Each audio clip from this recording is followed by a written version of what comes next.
Real people, real stories, and real challenges that break the status quo. I'm your host, Zivile, and welcome to Perception Paradox.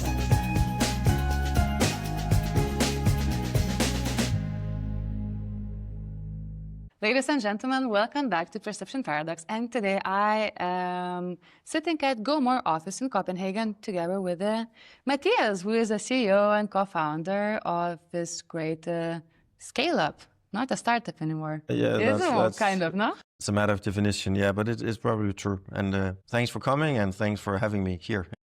Yeah, it's really no to office. You. Yeah, again, perhaps today to dive more into overall your philosophy as a founder and how was it to build such a different company, I would say, in 2005 when nobody were thinking about the car sharing, renting from peer to peer and such a usually complicated market. Yeah. And you've been building for quite a long time. Yeah, totally. We have sort of two stories, I would say. The official, but I would say also correct story of the GoMore as it is today. The company you see today started in 2013, where we sort of restarted the business. We raised money for it. I can go back to that. And we were 3 persons going full time back then. 13. That's sort of the beginning of the company we have today. Mm-hmm. But there's a prehistory to it, which is that in 2005 already we were 2 philosophy students meeting in Danes, but meeting in Germany, where we were both studying, and then spending one evening drinking wine, discussing how we were gonna, live being unemployed after our, that's what you get out of studying philosophy. Unemployment and a lot of reading. That's at least what we were told. Let me put it like that. But despite our love for books and philosophy, we also admired people who started companies and liked the idea of starting a company ourselves also. So we started discussing, okay, also if we cannot get a job, what kind of company could we then invent or make? That's smart, if you cannot get a job, then you have to. You have to create yourself a job. So you create yourself a job. That was a bit of the idea, and we were discussing a number of different ideas. I don't remember any of them other than this one idea, which was about carpooling, which was something that actually existed in Germany already. Søren, he's called, my co-founder, the guy I met in Germany and became best friends with and then co-founder of GoMore with. He had lived in Germany for more years and he had seen this carpooling concept work there. It's a very old thing actually in Germany, going back to way before the internet. You had actual physical offices in the German cities where you could call in on phone. I mean, there has to be quite a lot of people who want to travel together to make the economics work on something this manual and old-fashioned, the way it was run back then, but actually worked. There were carpooling offices, Mietfahrzentralen in the bigger cities. You could call in and say, I'm going from Hamburg to Berlin tomorrow or on this date. Does someone want to drive with me? And people would pay to come with the car. Of course, that's more efficiently through the internet, digital platforms. So it was then, even though it was 2005, it had went digital by then and was quite popular in Germany.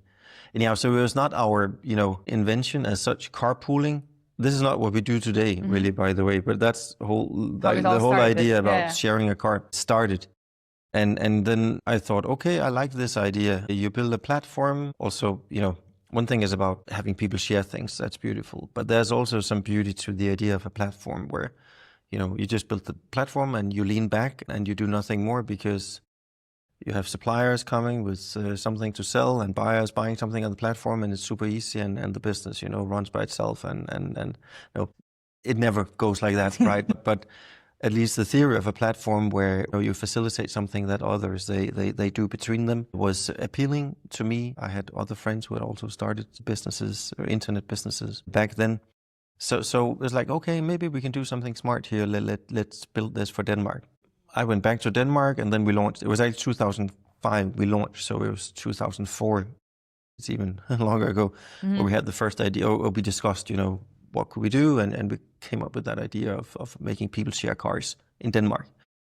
And the name of GoMore originates to back then. That was the name that came up. I was like, hey, that's a good name. Let's buy all the domains we can get with that name.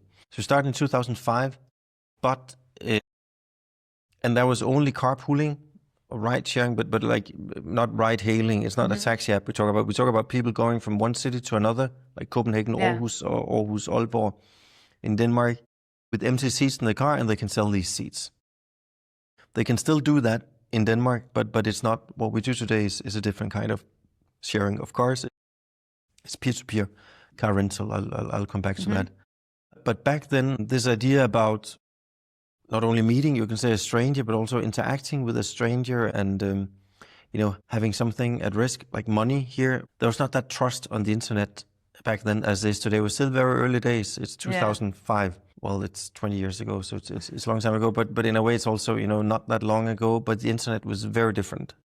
That was before the big leap, I would say, was when the social media came. A platform like Airbnb also only started growing after the social media. And social media for me is 2009 and 10. Yeah. Facebook was the most prominent one. Of course, started sooner, but that's when it really, everybody suddenly started having what I call rich digital online profiles. Meaning that when I read about you on the internet, I actually have an idea about, also you have a LinkedIn profile, you have, things saying something about you. It's not a completely anonymous universe any longer where you just meet someone through a platform. You have no idea who you're talking to, and you think it's a bit scary. That changed with the social media. But the world, or at least Denmark, was not really ready for car sharing in 2005. So actually we got an investor on board, the Danish eBay, you can say, Den Blå Avis, which was later then acquired by eBay. We got some good mentions in the press. Like it's a good, like students have the idea of people sharing cars, they build a platform for it. It's a good story. We got, or at least I got some, I met journalists interested in the story and we got some quite good coverage. I was on morning TV also explaining how this is, and how a good idea, but it didn't really work. Despite the attention and the investor and everything, people were not really ready to share things. Also, the platform was much less advanced as such. Basically, just, I find you on the platform, I get your phone number, I can call you. I could also email you, but it was very simple. No payments through the platform. So it was parked for a while, and then I was doing other things. I was a consultant with McKinsey for some years to get some real business training. Well, I have that. We just maintained it. It was dormant, more or less, for years, but it was still supported. It never really died, but it also had very few users, and we didn't do anything about it. Until then, 2012, where we got new partners. So in the meantime, I was a consultant with McKinsey, and then I went back to university to study more philosophy. So I did a PhD. Philosophy, consultancy. And then back to philosophy, and then doing a PhD and spending even 1 year working on a postdoc project at the university, until I then concluded I rather want to do business at the end of the day. Then it's not that I don't like philosophy, but it's more like a life.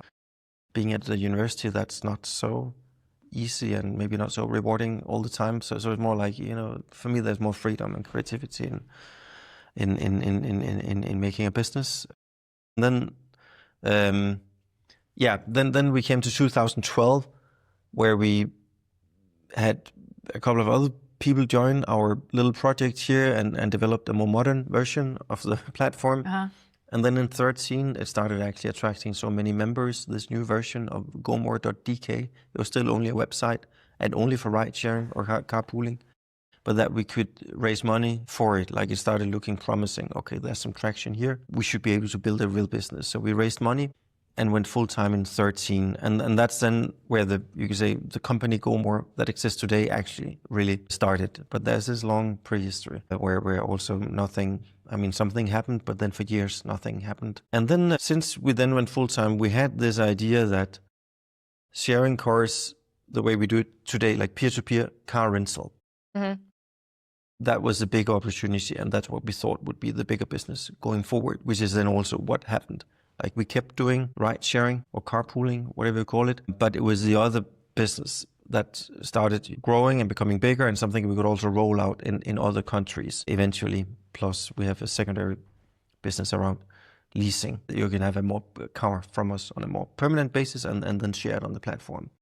Where we are today is that most of our sharing, or most of our car rentals are in what we call keyless, just to specify that. So if you're an owner, you want to share your car, you can have a box installed in the car, and it's very easy to share on the platform because the app, and we track fuelage and mile consumption automatically, and things are done really convenient for users.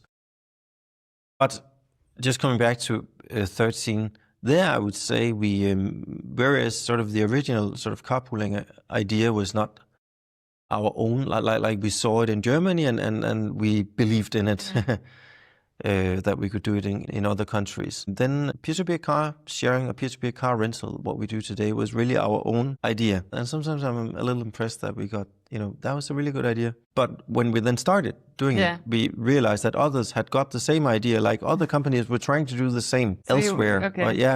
But it was not something we copy. I honestly, I don't know who got the idea first, but anyhow, it was more there. It was not so much us taking something from another country, introducing it to Denmark. It was more, a completely new phenomenon. Then only others were also trying something similar. We found out later.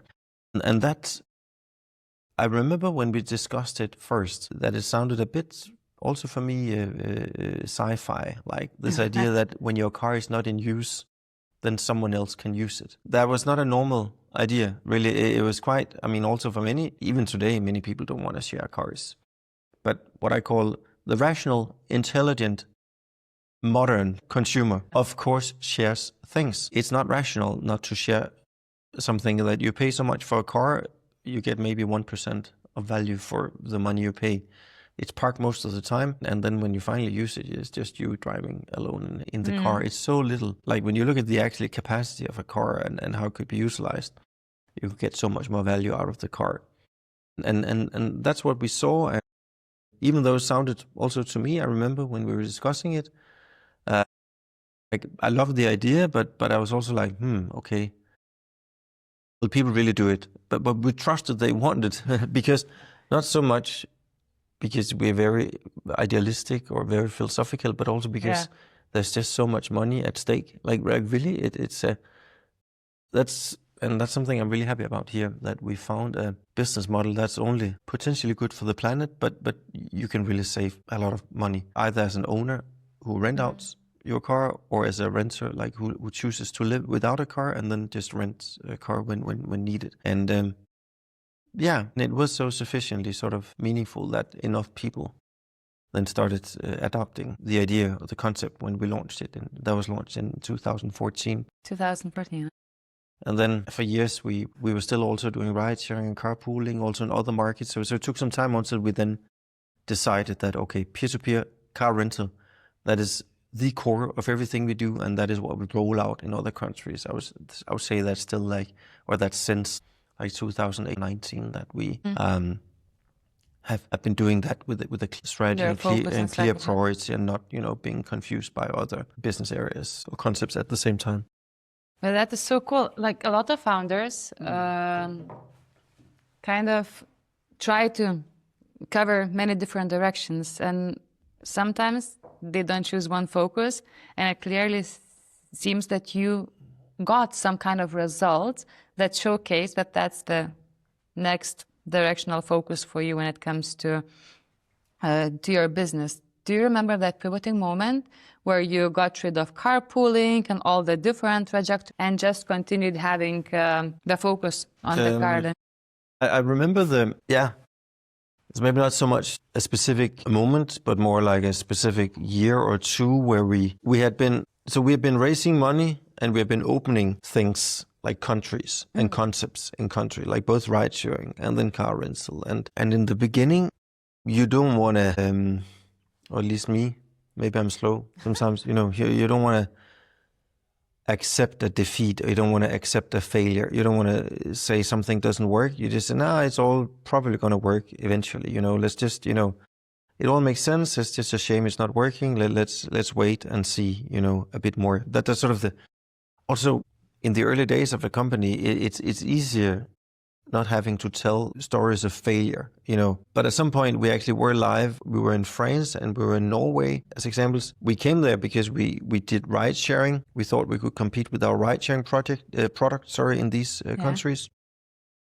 But then gradually peer-to-peer car rental became more important for us. So that was what we gave even more attention to as time progressed. But there was strong local competitors, people who had established themselves locally. And despite us having, a good product and doing well in other markets, I had to eventually say, okay, even though we like what we're doing ourselves, we think we can do this well, we just have to accept also that there are others who are established already. They sort of won their home markets. We didn't have even though we had some funding, we didn't have the muscles back then to really fight a local player. If the local player had sort of become strong, relatively strong already. So they're sort of choosing to shut down some markets and say, now we focus on the markets where there's no, either where we have the strongest position or where there's no winner yet. For instance, so we were in Norway where we were actually having more. Now we talk peer-to-peer car rental. We were actually having more bookings there than we had in Sweden. But in Sweden there was no strong competition. So we gave up something that was, a small business in Norway for something that was even smaller in Sweden, but then started spending our money in Sweden because that was a country we could win. So it was a bit painful in a way, having to accept that not everything would just eventually work everywhere. And that was in this period, like 18, 19, when such decisions were made. But of course, it's very liberating then afterwards because it becomes clearer what you do and you waste less money eventually, right? So it's also just a matter of for how long do you want to play the theater of saying it's gonna be fine all, or you're gonna cut your losses and then there. But there was a good learning to shut down things and focus where you saw more value created with the money you invested. And so that was around that time, and that's also since then we've then been good at, I would say, opening in more. We're in 7 countries now, opening in more countries where we're then good at identifying countries where we could take a strong position, either because there was no one doing what we're doing yet, or because there was small local players that we could maybe buy, just so small that it didn't matter that much. And of course, that's also a bit you win some, you lose some. You hope you win more than you lose. The tough part of what we're doing is that in a small country, there's not really room for more than one platform. Maybe in a big country, there can be more platforms, but it is a winner takes it all game in a market. And then let's say a market is a small country, or it's a city or region, in a bigger country. Yeah, anyhow. So that's what happened, and now it's clearer what we do, and clear what you do. We still try to become better every day, but at least mostly we know what we're doing. But and it took you only 20 years. Amazing. Yeah, exactly. That's what I think. Okay, that was a bit slow. Why do you think it was slow? Was it something that you had different approach towards creating a business, or there were some other reasons? I think it's so to my mind it's it's 12 years, because the prehistory, I never really worked. Years, I also did other things on the side. It was more an idea, but it didn't really fly. I was doing other things. But then 13, I was like, okay, now it has to work, because now we'd raise money for it, and real money, we go full time. It's a real job. And there I would say it's been going well, and it's still going well. We're actually growing faster now these recent years than we've been growing for years. And when our strategy became clearer, we started growing faster again. But also we were pivoting in a way, you can say, because we had carpooling as a core product when we started, and we had millions of users, because we also did it in Spain. We had in Denmark, we had in Spain, but it was just not really generating revenue. So we had to pivot towards something that was more revenue generating. So I said we had known all the time, or had the idea, that car rental, like what we do, peer-to-peer, would become bigger. But then eventually, also sort of accepting that, if that is what you believe is going to be the bigger business, then you should stop spending time on this other business also, because there's only a limit to, or you can only do so much with the resources you have. So you can say that the first 3 to 5 years from 13 and onwards, where maybe like, I mean, is it ride sharing? Is it rental? We do, what countries is it? Then, we learned, we failed, we learned some successes also, because otherwise we would not still have been here. And then after that, it became clearer what we do, and then we're focusing on. And then also I would say we make big investments in introducing keyless technology.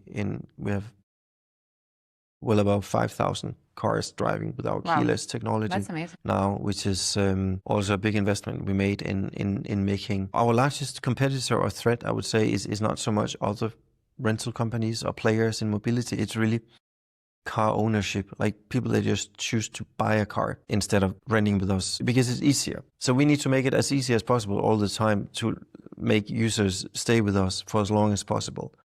And introducing the keyless technology and really investing in that, being in thousands of cars out there, so they are always easily accessible, is just core, I would say, also for the growth we have then seen in the recent years. And I should say, you can still also rent out and rent cars with us without the keyless technology, and that makes a lot of sense. Sometimes also when it's longer rentals or more expensive cars, more special cars, but sort of for daily mobility, like you're going to a meeting somewhere or you're going to a short trip, like it just has to be very easy for these use cases. Then maybe you need a special car for a special occasion. That's fine. It's not keyless, but we need to have sufficient coverage there. And so far what we've seen is that growth fuels growth. Like the more we cover in a city, like with cars, the more relevant we become, and the more we can actually grow on top of what we have grown already. So it's not like you just mature a market, you saturate it and then stop growing. No, it's more like you create a platform for further growth, because cars and mobility is a huge category, and millions of people everywhere travel every day. So the question is only how can you become such a offer or alternative for them to other modes of mobility or car ownership that they choose you over the alternatives. Yeah, no, but I love it. And I like how you were saying about playing theater, right? When do you call it an end? When do you pivot? When do you stop testing something, etc.? Sometimes we see in the startup scene that founders fall in love so much with their idea that they forget to listen around and to see where actually the traction is coming from. Also, so I mean, at least the traction then came with one of our original ideas. Because if we had not had that, I mean, it's also hard to, you don't always have a good idea, right? You know what I mean? So I think we were fortunate that one of our original ideas is actually working, and also the ones we thought was going to be bigger was working. That made it less painful, of course, to choose not to focus on other ideas. But sometimes you, and you can say, often you start with only one idea, but we had a couple of ideas bundled together in an app, which is maybe not the best way to do it. Often it's actually good with one clear product strategy. But good thing is that we had options then to focus differently when we saw, what's working better and what's not performing so well. But also I'm the founder, right? So, or one of the founders. So maybe I'm more in love with ideas so it's good. There's more people on board who are maybe less in love with ideas, but more, focused on KPIs. And so we can complement each.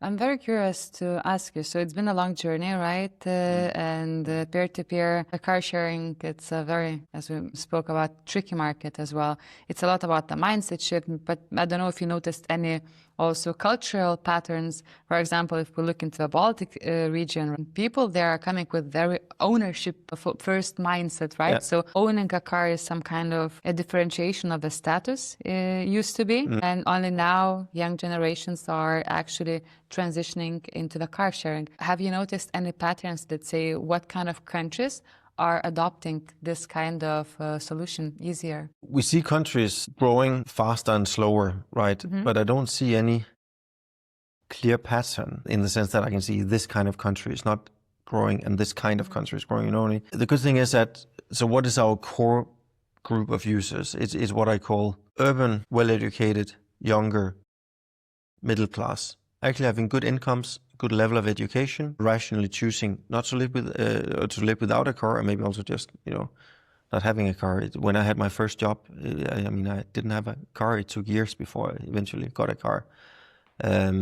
So it's and the good thing is that all European cities have. I mean, that's pretty much sort of the core segment of big cities in Europe in general. So across Europe, we cannot conclude anything other than, we need to get into the big cities and find that audience, and they will be the first movers. You can say the more old-fashioned a country is, and I don't know if you can say what European countries are old-fashioned or not, but clearly you can say the more rural, the less urban, the less digitalized, the less, there'll be less room for a business like ours. But even if you take Lithuania, that comes from the Baltics, coming from a history of being poorer, basically, than the Western Europe. They are accelerating so fast and take Estonia. We are in Estonia, by the way, being probably the most modern country in Europe today, at least when you look at the tech scene and you look at the capital. So Lithuania is catching. Yeah, but there you see, I hope you're going to take over really soon. We're very close. Yeah. We haven't took over. Exactly. Okay, maybe even so that's where we should go next. And the point is just that we are not, even in Denmark, we are not very good or a good offer on the countryside. People that have their own car on the countryside and live far away from each other. It's just not that easy to share things. So the thing is that all across Europe, at least for all I know, these urban segments that are our core users, they exist everywhere. And when a country is accelerating economically, technologically, etc., as you're now seeing in the Baltics, this group of people is also just, growing really fast. So I don't think we cannot really conclude anything. Finland right now is growing much faster than Sweden. Mm-hmm. I thought they were similar. You know what I mean? Yeah. I also think they are quite similar. So I'm sure we'll do well everywhere. Finns, so far, they seem to like technology and just do things themselves. They don't even contact our customer care that much. They don't want to. They don't like to talk. No, they don't want to talk. They just want us no interaction. Yeah, exactly. The more digital it is, the less interaction, the better it is. So it's a perfect country to do what we're doing. So look, Matias, so over all those years, have you ever faced difficult moments when you thought, okay, I had enough, maybe it's time to quit? Not really, but I've sometimes thought, what is my way out in a way, especially if I started feeling that, this is not growing, but it can only really, if I just say I leave, there'll be a problem for the company, but I also feel a bit stuck. Sometimes you have moments of growth and big dreams, and sometimes you're like, okay, it becomes a bit repetitive what I'm doing. But now in these years, I think we're really on to a very strong track and have exciting adventures in front of us. So I'm having a good time, I would say, where I am. And then what I've done though is to make sure I'm also involved in other things where I get some, how should I put it? Some exposure to different kind of people, different kinds of environments, different kinds of companies, and also a little more. It's a young company. It's young employees, and when we started like 10 years ago, I was maybe 10 years older than the youngest people. Now I'm just 20 years older, than the youngest people, because they have the same age, and I grew older. So it's important that I get some, that I also try to find some inspiration elsewhere for me to be able to stay here for the long time. You know what I mean? So that's something I've been seeking out, and I'm quite happy with the other things I do when GoMore is my full-time job still, but I have other things that I sit on different boards and things like that. And then I just think GoMore right now is in a place where we can actually build, it will take years, it will take a long time, but we can actually build a very big and long-lasting company. And then I'd rather want to do that than to shift to something else that is a little less, it'll be both more unknown, but what is worse is that I will leave GoMore to a more unknown, future in a way. I rather want to, let's do this well and then keep doing it. At least that's where I am today. Thanks for sharing. I hope that will continue.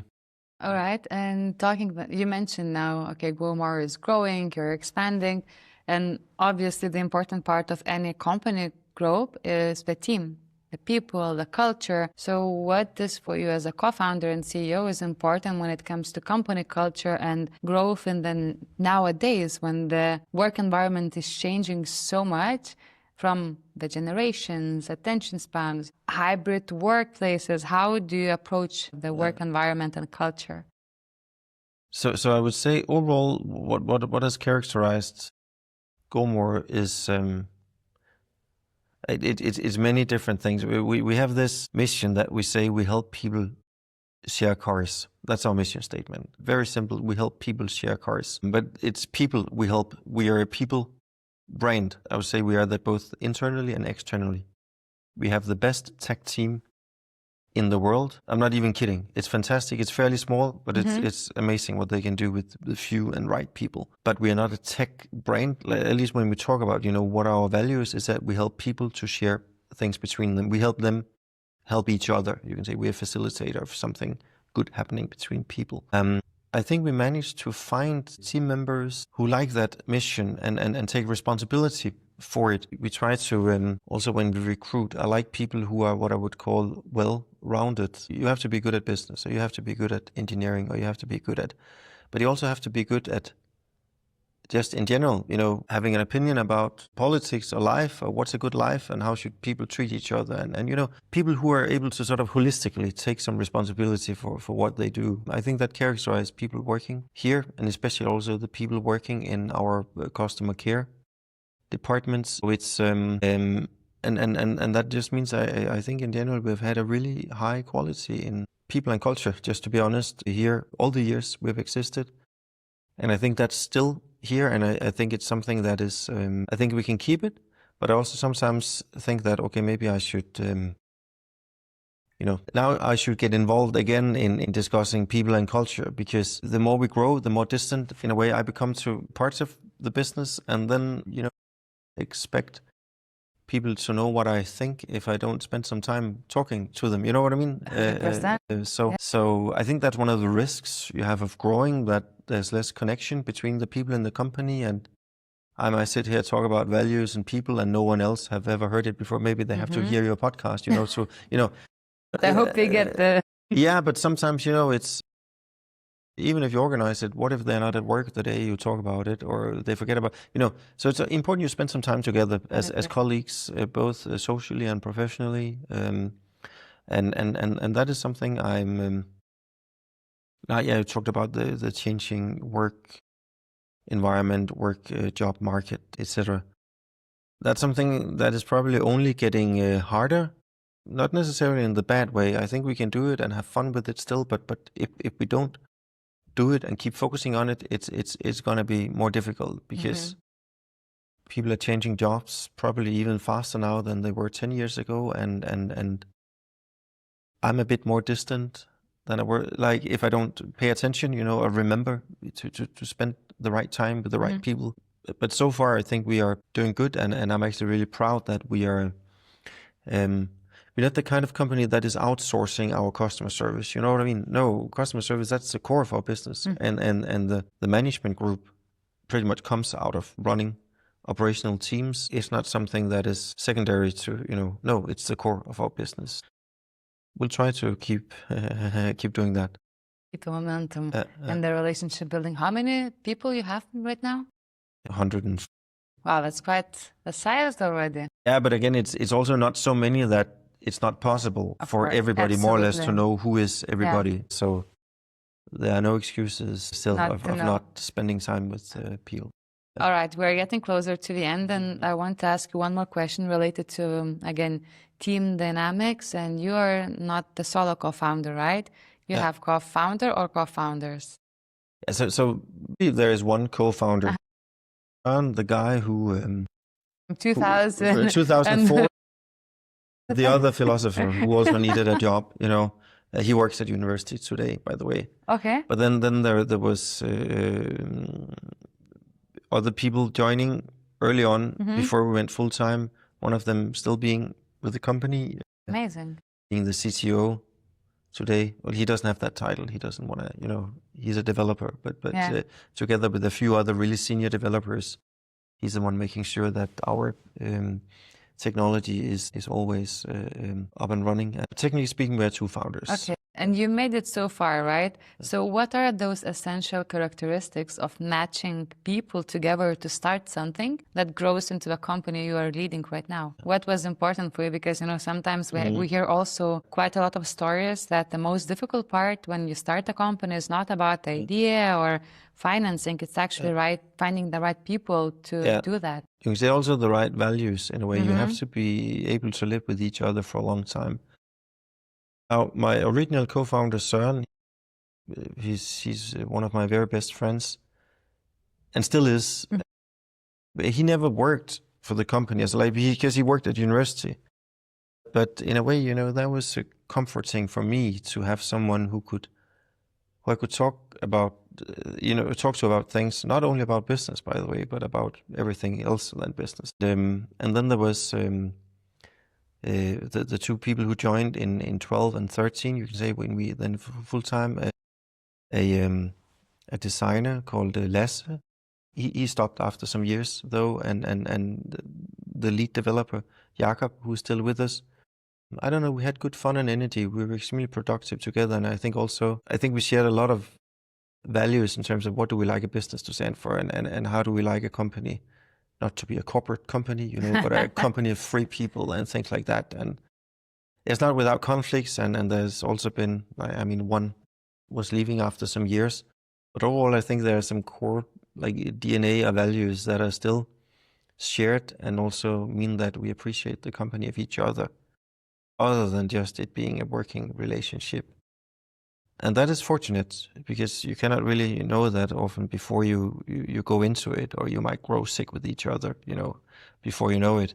But that, and then being good at attracting other people who are, now these people I mentioned here, they are not necessarily the most important people for the company today. Many other and very important people have joined over the years, but then being able to keep finding people who you actually like spending time with and who you think have high standards in what they do is important. And then in our case, it's been also, now we come back to, have we been a little slow in a way? Now, spent 12 years on getting to where we are with the company as of today. But patience has, we're forced to being patient, sometimes because we're not that super funded. Like we come out of Denmark, a small market, and when you're a consumer brand coming from a small market, you're just not that well funded normally, and that has been a problem for us all along.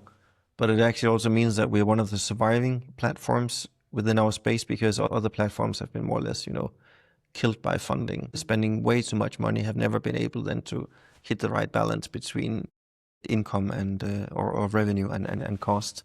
Some patience. I don't like that. I would have liked us to be faster or grow faster, to be honest.